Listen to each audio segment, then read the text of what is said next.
The city wakes up cold. Glass towers catch the morning sun and turn it into gold. Expensive cars glide past. Men in $1,000 suits sip coffee. Women with designer bags talk on phones. Everything here screams money, power, success. And then there's Arya Nolan. She's 12 years old.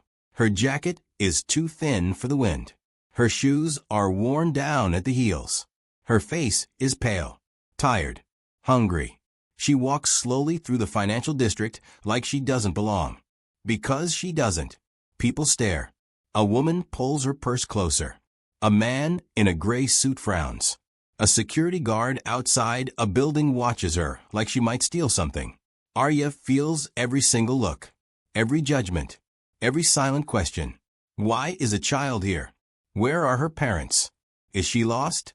She's not lost. She knows exactly where she's going. Her small hand grips a worn bank card so tight her knuckles turn white. The card is old, scratched. The name on it is faded, but it's all she has left. Hi, welcome to Pop Stories channel. Thanks for watching. Kindly tell me what country you're watching from. Her mother is dying. 3 days ago, the doctor said there wasn't much time. The infection is spreading. The medicine costs more than Arya has ever seen. More than they've ever had. At least, that's what she thought. This morning, her mother whispered through cracked lips. The card. In my purse. Go to Grand Crest Bank. Get the money. Buy the medicine. Arya didn't ask questions. She just ran. Now she stands in front of Grand Crest Bank. It's massive. All glass and steel and cold light. The doors are polished, so clean she can see her reflection. She looks small, scared, out of place. Her heart is pounding. Her legs feel weak. She's never been inside a bank before. She doesn't know how any of this works. But her mother's face flashes in her mind. Pale, sweating, struggling to breathe. Arya takes one shaking breath, then another. She pulls open the heavy door. The warm air inside hits her like a wave. Marble floors stretch out forever. Golden chandeliers hang from the ceiling. People in perfect clothes move with confidence. Everyone looks rich, important, like they own the world. Arya steps inside. Her worn shoes squeak on the shiny floor. Heads turn. Conversations pause. A security guard near the entrance straightens up. His hand moves to his belt. His eyes follow her. She feels it again. That look. That judgment. She doesn't belong here. But she has no choice. Arya walks toward the counter. Every step feels heavier. Her fingers grip the card tighter. She can feel her pulse in her throat. Her stomach twists. She stops in front of a banker. A woman with perfect hair and cold eyes. The woman looks down at Arya. Not with kindness. Not with curiosity. With annoyance. Arya opens her mouth. Her voice comes out small, shaking. I just want to see my balance. The woman's eyes flicker to the card in Arya's hand, then back to her face. And she sighs. Like Arya is wasting her time. The banker looks at Arya like she's a stain on the marble floor. Can I help you? Her voice is sharp, impatient. Arya nods. She holds out the card with both hands. I need to check my balance. Please. The woman glances at the card, then at Arya's clothes. Her worn jacket, her dirty shoes, her tangled hair. The woman's lips press into a thin line. Where's your parent or guardian? My mom is sick. She can't come. She told me to. I can't help you without an adult present. The woman cuts her off. Bank policy. Arya's chest tightens. But she's in the hospital. She needs medicine. I just need to. Next customer, please. The woman looks past Arya. Like she's invisible. Like she doesn't matter. Arya stands there frozen. Her hands shake. The card feels heavy now. Useless. Behind her, someone groans. Come on, kid. Some of us have jobs. Another voice. Louder. Why'd they even let her in here? Laughter ripples through the line. Quiet. Cruel. Arya's face burns. She wants to disappear. She wants to run. But her mother's voice echoes in her head. Get the money. Buy the medicine. She takes a breath. Tries again. Please. My mom is really sick. I'm translating everything for her. The doctors. The prescriptions. I don't understand all of it, but I'm trying. She's all I have. Please just let me. I said no. The woman's voice is ice. You need an adult. That's the rule. Now move. Arya's throat tightens. Her eyes sting. She blinks hard. She will not cry here. Not in front of these people. The security guard steps closer. His shadow falls over her. Everything okay here? The banker waves a hand. She's leaving. Arya looks around. At the people in line. At the other bankers. At the security guard. No one is smiling. No one looks kind. They all just want her gone. She whispers. Please. Someone. Anyone. Help me. No one moves. The marble walls feel like they're closing in. The chandeliers are too bright. The air is too warm. Arya's vision blurs. Her chest hurts. She clutches the card so tight it cuts into her palm. Then the doors behind her swing open. A gust of cold air rushes in. Voices follow. Confident. Loud. Important. Mr. Archer is here. Clear the way, please. Make room. Arya turns. A man walks in. Tall. Perfectly tailored suit. Hair slicked back. Expensive watch catching the light. He moves like he owns the building. Maybe he does. People step aside. Bankers straighten up. Smiles appear on faces that were cold seconds ago. The man's eyes sweep the room. Then they land on Arya.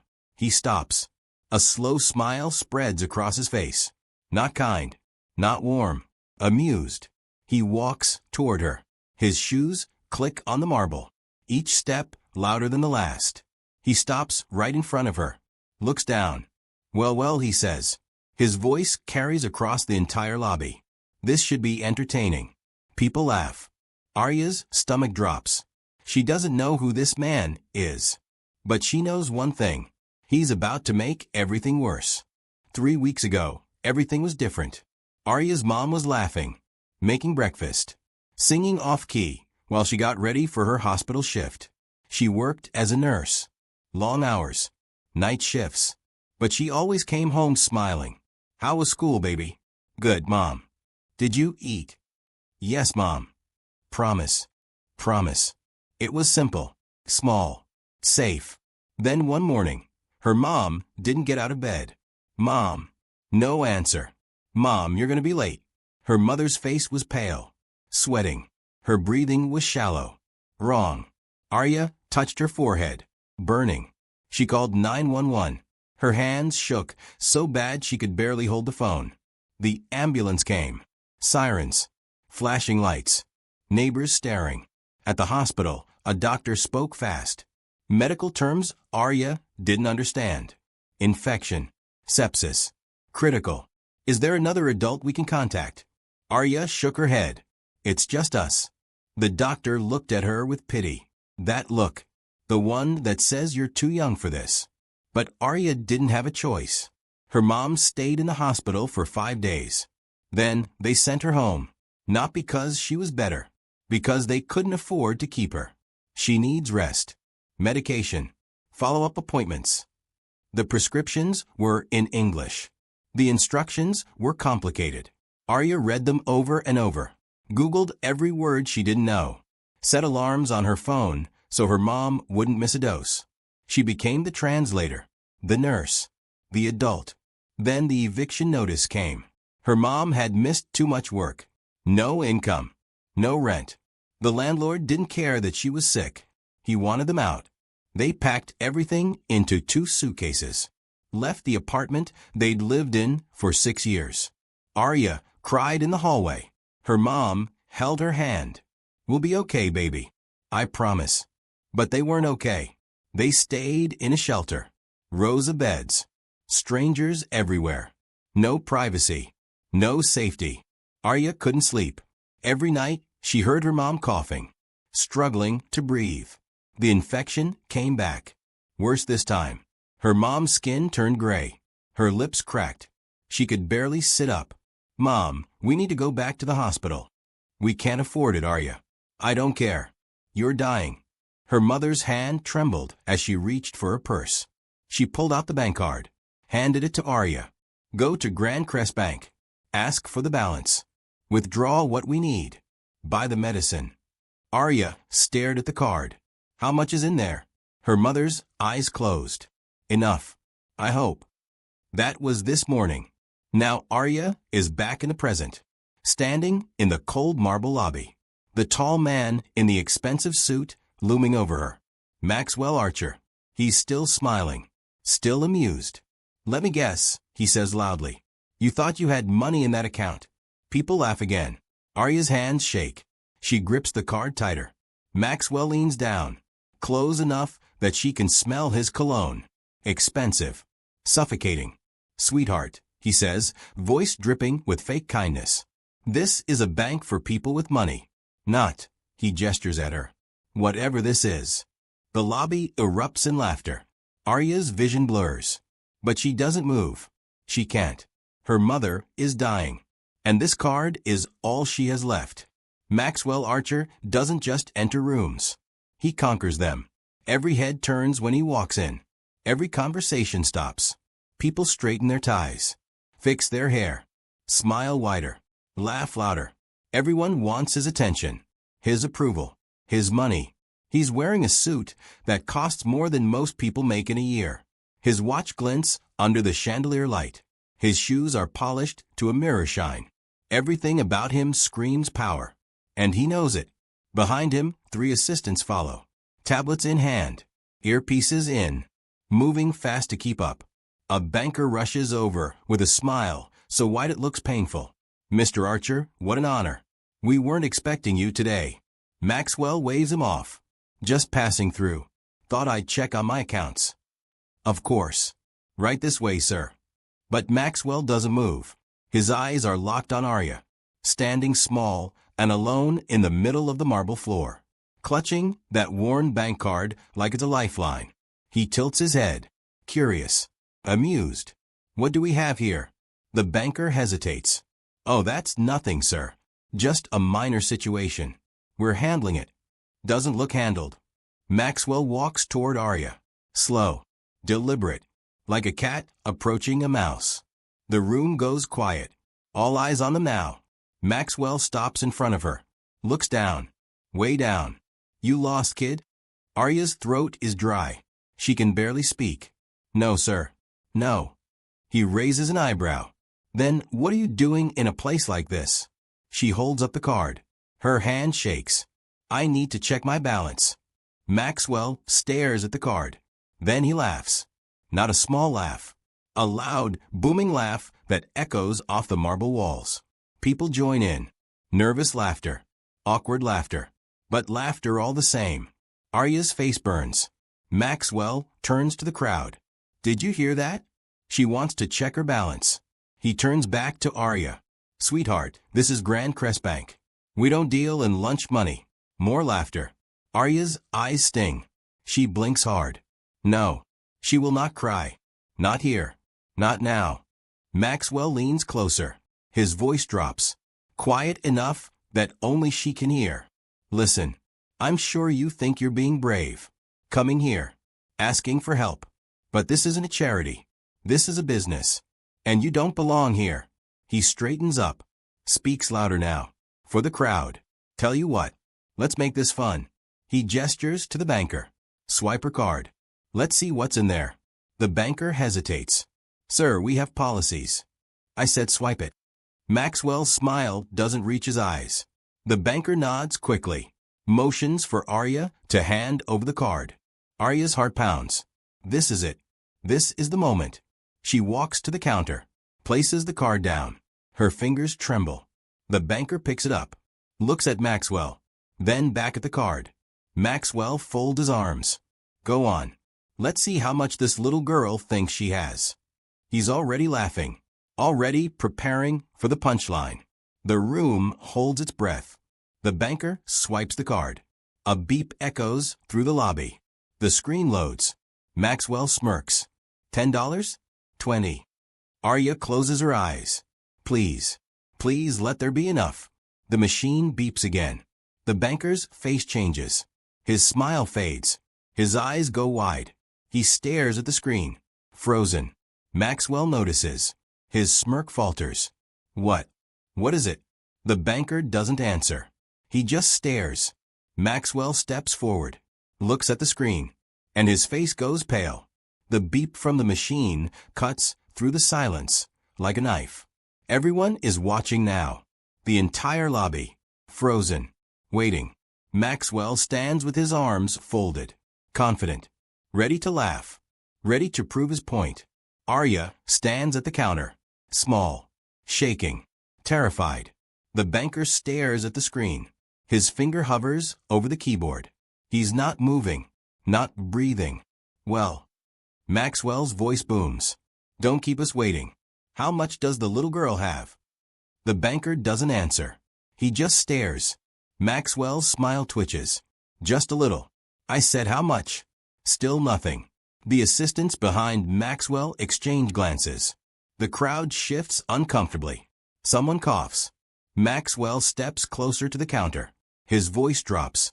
Harder now. Show me the screen. The banker swallows. His hand trembles as he tilts the monitor. Maxwell leans in. His eyes scan the numbers. Once. Twice. His face changes. The smirk vanishes. His jaw tightens. His eyes widen. He steps back. Like the screen burned him. That's not possible. The banker nods slowly. It's correct, sir. Maxwell stares at Arya. Really looks at her. Not with amusement anymore. Not with pity. With shock. The room is silent. No one knows what's happening. But they can feel it. Something just shifted. One of the assistants whispers, Mr. Archer, what is it? Maxwell doesn't answer. He's still staring at the screen. His expensive watch suddenly feels heavy on his wrist. His tailored suit feels too tight. Arya sees the change in his face. She doesn't understand it. But she feels it. What does it say? Her voice is small. Scared. The banker looks at her. His voice is different now. Respectful. Careful. Miss, may I ask, do you know what's in this account? Arya shakes her head. My mom just told me to check the balance. To get money for her medicine. The banker's throat moves as he swallows. Miss, He pauses. Looks at Maxwell. Then back at Arya. There's a lot of money in this account.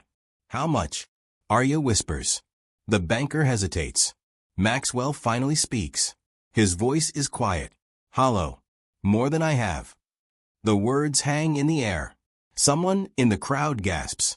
Another whispers, did he just say? More than Maxwell Archer? That's impossible. But it's not impossible. It's right there on the screen. Numbers that don't make sense. Numbers that shouldn't exist on a card held by a 12-year-old girl in worn-out shoes. Arya's legs feel weak. I don't understand. The banker clears his throat. The account is under your mother's name. Elena Nolan. Arya nods. Yes, that's my mom. And it appears she's been investing, saving, for a very long time. The room spins. Arya grips the counter to steady herself. Her mother who worked night shifts, who packed leftovers for lunch, who bought clothes from thrift stores, who told Arya they had to be careful with money. That mother had millions. Arya's voice cracks. She never said. The banker's expression softens. She was protecting you. Maxwell is still standing there, frozen. His face is red now. Not from anger, from shame. The people who laughed earlier aren't laughing anymore. They're staring, whispering, pointing. Maxwell Archer, the richest man in the room, just got humbled by a 12-year-old girl. And everyone saw it. The silence in the bank is deafening. No one moves. No one speaks. Everyone is staring at the screen. At Arya. At Maxwell. The numbers glow on the monitor. Cold. Undeniable. Real. $8,400,732. The banker reads it again. Just to be sure. Just to make sure he's not seeing things. But the numbers don't change.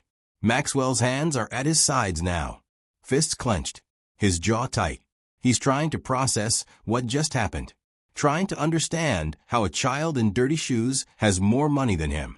One of his assistants steps forward, whispers, "Sir, should we?" "Shut up." Maxwell's voice is sharp, cold. The assistant steps back, fast. Arya is still at the counter. Her mind is spinning. Her mother, her sweet, tired, exhausted mother, who worked double shifts, who never bought herself anything, who apologized every time they couldn't afford something, had $8 million. Why didn't she tell me? Arya's voice is barely a whisper. The banker leans forward. His tone is gentle now, kind. Maybe she wanted you to grow up normal, without the pressure, without people treating you differently. Arya's eyes fill with tears, not from sadness, from something else, something bigger. Her mother sacrificed everything, every comfort, every luxury, so Arya could learn humility, strength, compassion, so she wouldn't become like the people in this room, like Maxwell. Behind her, the whispers start. 8 million. That little girl? I can't believe it. Did you see Maxwell's face? He's completely humiliated. Maxwell hears every word. His reputation is crumbling. Right here, right now, in front of everyone. He tries to speak, opens his mouth. Nothing comes out. For the first time in his life, Maxwell Archer has nothing to say. Arya turns to face him. Her tears have stopped. Her hands aren't shaking anymore. She looks at him, really looks at him, and she sees it.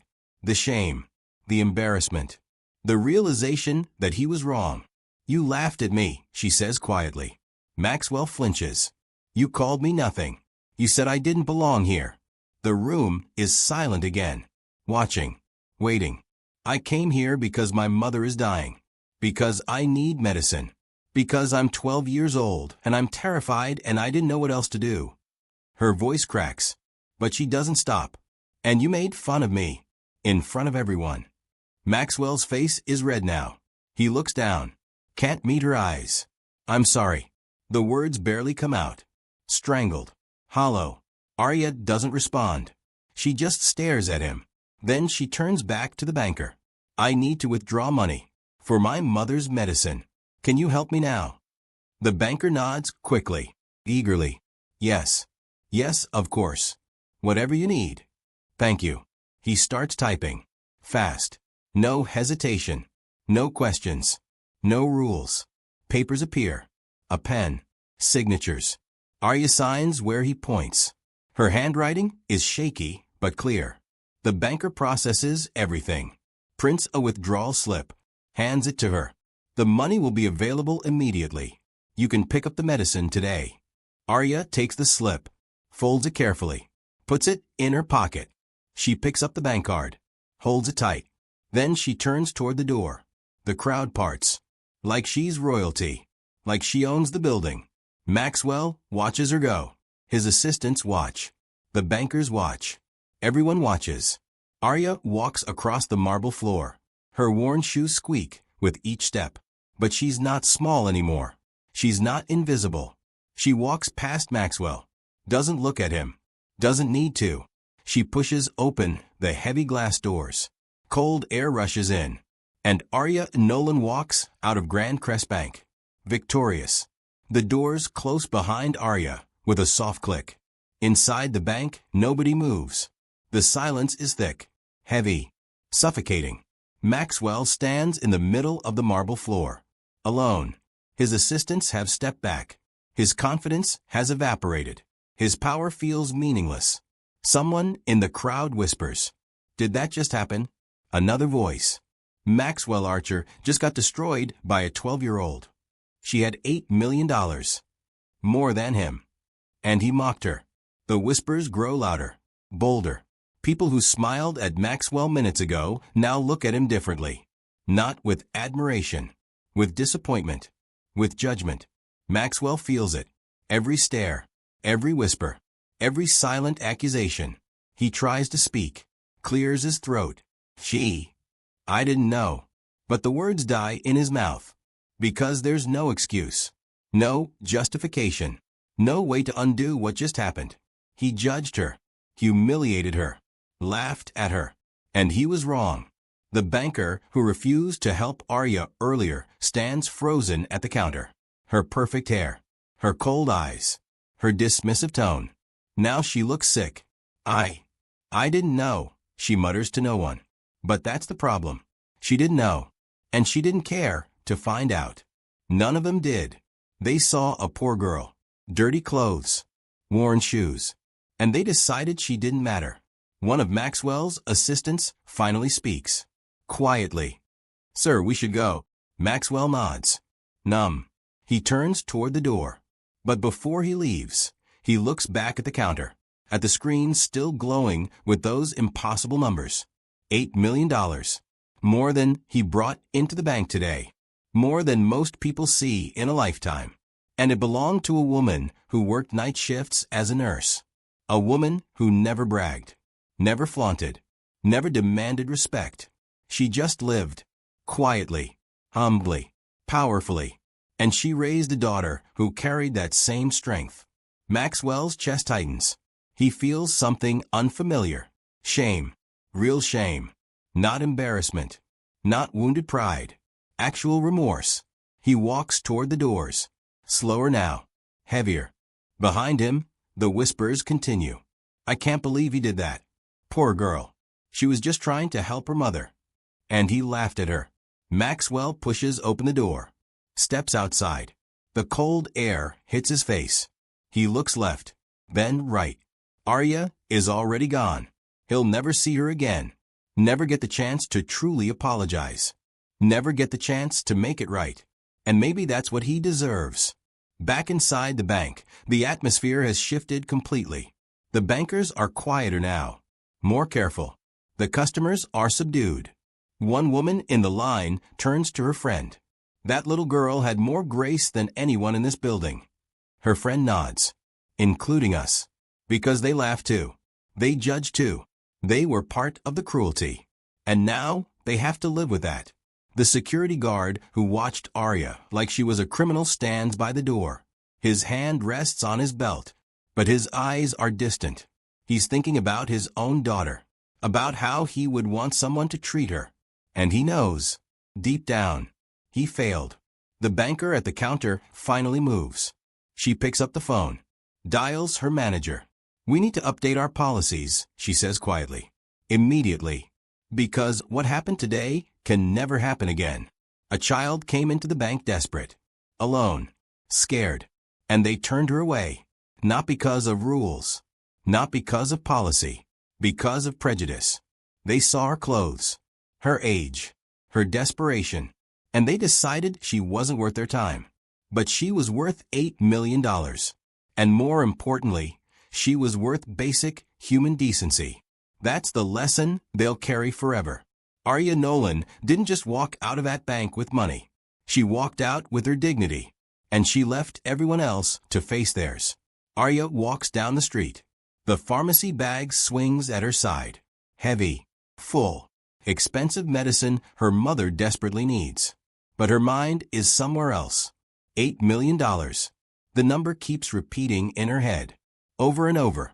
Her mother, Elena Nolan. The woman who apologized when they couldn't afford new shoes. Who packed rice and beans for dinner every night. Who worked herself to exhaustion. Had $8 million. And never said a word. Arya's feet carry her toward the shelter. But her thoughts drift backward. To memories she's seeing differently now. She remembers being 7 years old. Standing in a toy store. Staring at a doll in the window. Mom, can I have it? Her mother knelt down. Smiled softly. Not today, baby. But maybe for your birthday. Arya pouted. You always say that. I know. Her mother touched her cheek. But I promise. When you're older, you'll understand why. Arya didn't understand then. She does now. Another memory. Age 9. Her friend got a new bike. Shiny. Red. Perfect. Mom, can I get a bike too? Her mother paused. Looked at the price tag. Looked at Arya. We need to save our money, sweetheart. For important things. But everyone has a bike. Not everyone. Her mother's voice was gentle but firm. And having one doesn't make you better. Being kind does. Being strong does. Arya didn't get the bike. But she got something better. She learned that things don't define you, that wealth doesn't make you worthy, that you can be rich and still be humble. Another memory. Last year, her mother coming home from a night shift, exhausted, dark circles under her eyes. Arya was doing homework at the kitchen table. "Mom, why do you work so much?" Her mother sat down, took off her shoes, rubbed her tired feet. "Because I love you, and I want you to have a good life. But you're always tired." "I know." Her mother smiled. That sad, beautiful smile. "But it's worth it." Arya didn't understand. Now she does.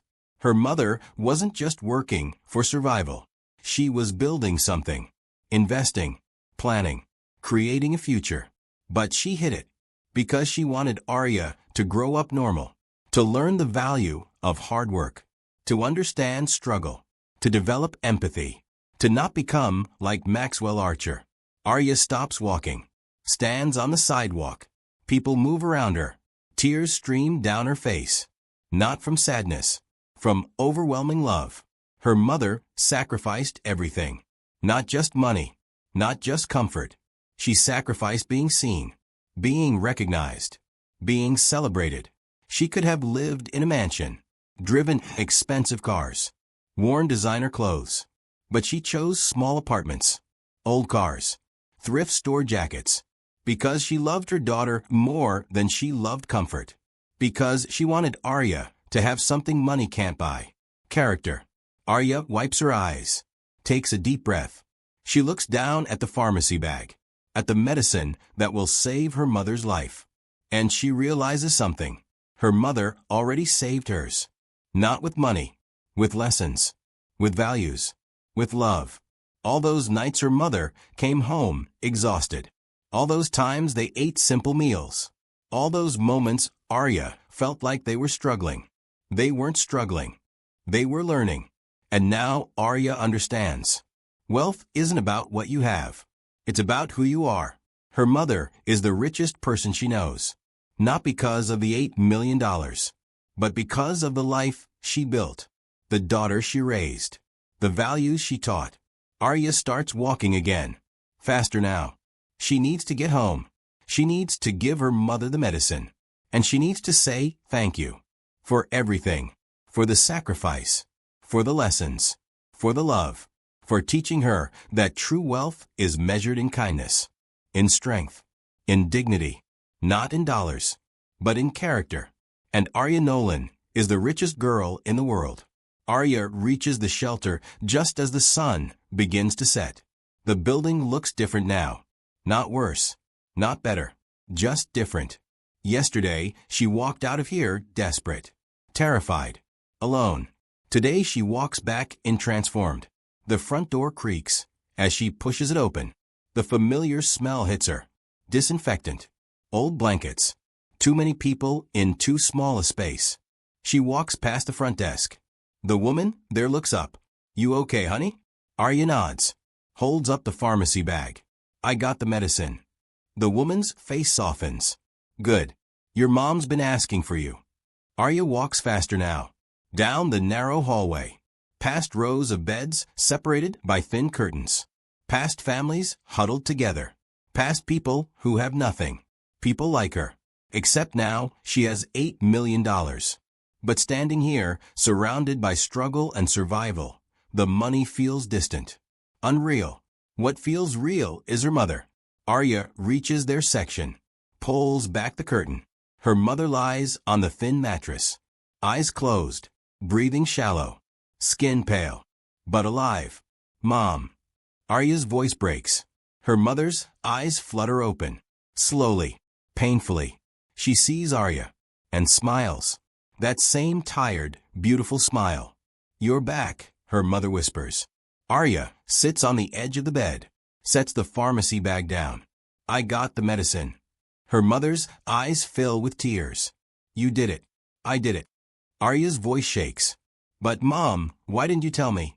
Her mother knows what she's asking. About the money. About the account. About the secret she kept for 12 years. She reaches for Arya's hand. Her grip is weak but warm. "Because I wanted you to be you," she whispers. Not the girl with money. Just you. Arya's tears fall freely now. I thought we were poor. We were rich. Her mother squeezes her hand. In the only ways that matter. Arya pulls out the medicine, reads the instructions carefully, translates the words she doesn't know, measures the dose exactly. She helps her mother sit up, holds the pill to her lips, brings water to her mouth. Her mother swallows, coughs, then breathes a little easier. Arya watches, waits, prays. Minutes pass. Her mother's color improves. Just slightly, but enough. Thank you, her mother whispers. No. Arya shakes her head. Thank you. For everything. For the sacrifice. For the lessons. For the love. For teaching her what really matters. Her mother's eyes close again. But this time it's different. Not the heavy exhaustion of sickness. The peaceful rest of healing. Arya sits beside her, holds her hand. Around them, the shelter continues. People talk quietly. Children cry. Life goes on. But in this small corner, separated by a thin curtain, something beautiful exists. A mother and daughter, together, surviving, thriving, rich in every way that counts. Outside, the city moves on. Maxwell Archer goes home to his empty mansion. The bankers close their accounts. The crowds disperse. But here, in this shelter, real wealth lives. Not in numbers on a screen, but in a mother's sacrifice, in a daughter's strength, in love that doesn't need luxury to survive. Arya looks at her mother's face. Peaceful now, healing, and she knows they're going to be okay. Not because of the money, but because they have each other. And that's worth more than $8 million. That's worth everything. Arya leans back against the wall. The pharmacy bag sits empty beside her. Tomorrow, they'll figure out what comes next. Maybe a new apartment. Maybe better doctors. Maybe a life without constant worry. But tonight, none of that matters. Tonight, her mother is breathing easier. Tonight, the medicine is working. Tonight, they won. Not against Maxwell Archer. Not against the bank. Against fear. Against desperation. Against the belief that they were powerless. They won because Arya walked into that bank alone, scared, small, and walked out victorious. She won because her mother taught her strength. Not through words, through action, through sacrifice, through love. Arya closes her eyes. For the first time in weeks, she feels peace. Her mother is going to live. And that's all that matters. 3 weeks pass. The shelter is behind them now. So is the fear, the desperation, the uncertainty. Arya and her mother sit in a small apartment. Nothing fancy. 2 bedrooms, clean windows, a kitchen table where they eat dinner together every night. Her mother is healthy now. Color back in her cheeks. Strength back in her voice. Life back in her eyes. The medicine worked. But more than that, hope worked. Arya watches her mother cook. Something simple. Pasta. Vegetables. Nothing expensive. Even with $8 million in the bank, her mother still shops carefully. Still buys what they need. Not what impresses people. Mom, we could eat at fancy restaurants every night, Arya says. Her mother smiles. Stirs the pot. We could. But would it taste better than this? Arya thinks about it. Shakes her head. No. Exactly. They eat together. Talk about school. About Arya's upcoming birthday. About small normal things. Things that matter. After dinner, Arya's mother pulls out an envelope. Sets it on the table. I need to tell you something, she says. Arya's heart skips. What? The money. I've been investing since before you were born. Every extra dollar. Every bonus. Every tax return. I wanted to build something for you. But why didn't you tell me? Her mother reaches across the table. Takes Arya's hand. Because I wanted you to see the world clearly. To understand that people judge you by what you look like. How you dress. Where you come from. Arya nods slowly. I wanted you to develop character first. Empathy. Strength. Kindness. Because once you have money, people treat you differently. And I needed you to remember what it felt like to struggle. so you'd never forget to help others who are struggling too. Tears streamed down Arya's face. "You're the strongest person I know," her mother continues. "You walked into that bank alone, scared, and you didn't back down. That's worth more than any amount of money." Arya wipes her eyes. "What do we do now?" Her mother smiles. "We live. We help people. We stay humble. And we never forget where we came from." "What about the money?" "Most of it stays invested. For your future. For college. For whatever dreams you have. But some of it, I think we should donate. To shelters. To families like ours. To people who need help." Arya's face lights up. "Really, really." They spend the rest of the evening planning. Making lists. Talking about how they can help others. Meanwhile, across the city, Maxwell Archer sits in his mansion. Alone. His assistants have stopped calling. His friends have grown distant. The story of what happened at the bank has spread. Quietly. Through whispers and texts. Maxwell Archer. Humiliated by a 12-year-old girl. He sits in his study. Looks at his bank statements. His investments. His wealth. And feels empty. Because he has everything money can buy. But nothing that matters. No one who loves him for who he is. No humility. No purpose beyond accumulating more. He thinks about Arya. About her strength. Her dignity. Her grace. And he realizes something. She was richer than him all along. Not because of the money in her account. But because of the love in her heart. Back in the small apartment, Arya hugs her mother tight. "I love you, Mom." "I love you too, baby." They sit together on the couch, watching the city lights outside their window. Two people who have everything. Not because of money, but because they have each other. Because they understand what wealth really means. It's not about numbers on a screen. It's about who you love, how you treat people, what you stand for. Arya learned that lesson the hard way. Walking into a bank full of judgment. Walking out with her dignity intact. And now she knows. True wealth can't be measured. It can only be felt. In moments like this. Sitting with her mother. Safe. Healthy. Together. Rich in every way that truly matters. The story of the girl in the financial district is over. But the lesson lives on. In every person who heard what happened. In every banker who remembers her face. In every person who judges too quickly. And in one small girl who taught a billionaire what it really means to be wealthy. Not with dollars, but with character.